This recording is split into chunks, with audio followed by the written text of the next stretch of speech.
મહુવા તાલુકાના ગ્રામ્ય વિસ્તારમાં બનેલી શરમજનક ઘટનામાં 13 અને 15 વર્ષની બે સગીરા પર દુષ્કર્મ કરનાર આરોપીને કોર્ટ દ્વારા આજીવન કેદની સજા ફટકારવામાં આવી છે।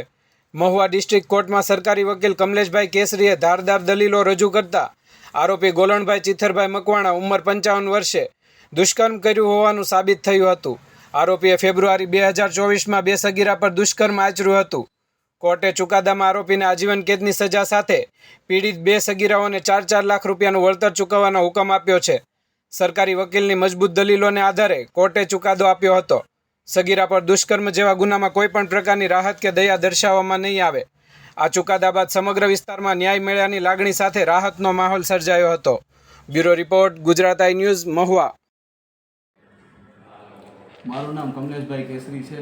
હું Mahuva additional district and sessions કોર્ટમાં સરકારી વકીલ તરીકે ફરજ બજાવું છું।